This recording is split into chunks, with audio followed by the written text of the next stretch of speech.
Hey guys, तो मैंने अभी थोड़ी देर पहले अमेजॉन प्राइम की वेब सीरीज द विलेज देखी खत्म करी और सच बताऊं यार, ये सीरीज मुझे कुछ खास पसंद नहीं आई है। और ऐसा मैं क्यों बोल रहा हूँ इस पर तो मैं आगे जाके वीडियो में बात करूंगा। अगर मैं इसकी कहानी की बात करूँ तो ये कहानी है गौतम सुब्रमण्यम नाम के एक डॉक्टर की, जिसकी लाइफ में सब कुछ उस वक्त बदल जाता है जब वो अपनी फैमिली के साथ एक रोड ट्रिप पे जा रहा होता है और एक रॉन्ग टर्न ले लेता है, यानी गलत रास्ते पे चले जाता है। और उसके बाद क्या कुछ होता है, यही सब हमें इस सीरीज में देखने को मिलता है। अगर मैं इसकी स्क्रीन प्ले की बात करूँ तो पर्सनली मुझे इस सीरीज का स्क्रीन प्ले कुछ खास पसंद नहीं आया है, क्योंकि जिस तरह से ये सीरीज स्टार्ट होती है अपनी पूरी सिचुएशन को स्टैब्लिश करती है, हमें कैरेक्टर्स के बारे में बताया जाता है ये कैरेक्टर्स किस तरह के हैं, किस तरह की जर्नी पे निकले हैं, किस तरह की चीज़ें इनके साथ होने लग गई हैं। वो सारी चीज़ें इतनी इंटरेस्टिंग वे में नहीं लिखी गई हैं कि हमारा स्टार्टिंग से ही सीरीज के साथ कोई कनेक्शन बन पाए और हम जानना चाहें कि बाकी क्या होने वाला है और कैसे होने वाला है। ऐसा कुछ भी नहीं होता है। तो जिस तरह से ये सीरीज आगे बढ़ती है, अपनी पूरी सिचुएशन को एक्सप्लोर करती है, वो सारी चीज़ें देखने में भी मज़ा नहीं आता है, क्योंकि इन सारी चीज़ों को इतनी ज़्यादा अच्छे से लिखा और बिल्डअप नहीं किया गया था कि हम पूरे टाइम इस सीरीज़ में इन्वेस्ट रह पाएँ और जानना चाहें कि बाकी क्या कुछ हो सकता है, जो कि काफ़ी बुरी बात है।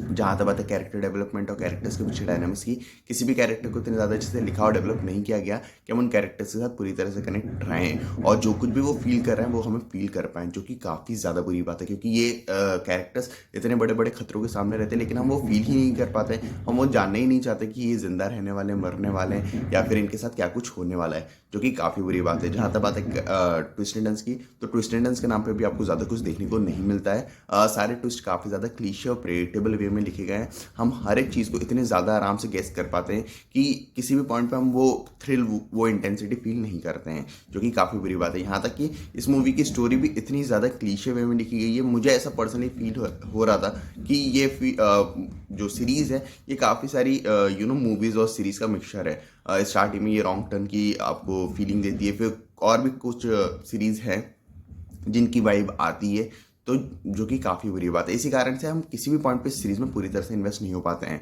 जो कि काफ़ी ज़्यादा बुरी बात है। जहाँ तक बात है एक्टर्स की परफॉर्मेंस की, सभी एक्टर्स का काम बिलो एवरेज है। किसी भी एक्टर का काम इम्पैक्टफुल नहीं है। अगर राइटिंग खराब हो तो कई बार ऐसा होता है कि एक्टर्स अपने कैरेक्टर्स को इतने ज़्यादा अच्छे से परफॉर्म कर देते हैं कि वो हम पे इम्पैक्ट छोड़ने में कामयाब रहते हैं, लेकिन इस सीरीज़ के साथ ऐसा नहीं होता है। सभी एक्टर्स का काम बिलो एवरेज है।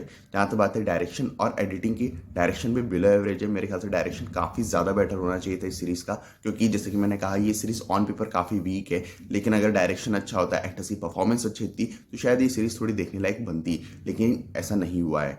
जो एडिटिंग है वो भी मेरे ख्याल से थोड़ी और बेटर होनी चाहिए थी। अगर मैं बात करूँ प्रोडक्शन क्वालिटी की, तो वो बिलो एवरेज है। तो ओवरऑल मुझे तो ये सीरीज़ कुछ खास पसंद नहीं आई है। ये सीरीज़ किसी भी एक्सपेक्ट में ऐसी नहीं है कि आप उसको देख पाओ। सभी चीज़ें या तो एवरेज हैं या बिलो एवरेज हैं। तो इसी कारण से मैं तो ये सीरीज़ रिकमेंड नहीं कर पाऊंगा, क्योंकि मेरे हिसाब से काफ़ी सारा आजकल इतने सारे OTT प्लेटफॉर्म्स हैं और सब पे इतना कुछ कंटेंट है कि आपको देखने के लिए कमी नहीं है। उस इतने सारे कंटेंट में एक इस सीरीज़ पर टाइम देना वर्थ इट मुझे पर्सनली नहीं लगता है। इसी कारण से मैं तो इस सीरीज़ को रिकमेंड नहीं करूंगा। बाकी अगर आप लोगों ने ये सीरीज़ देख ली तो मुझे कॉमेंट्स में ज़रूर बताना कि आपको ये सीरीज़ कैसी लगी। बाकी मिलते हैं अगले वीडियो में, तब तक के लिए जय हिंद, जय भारत।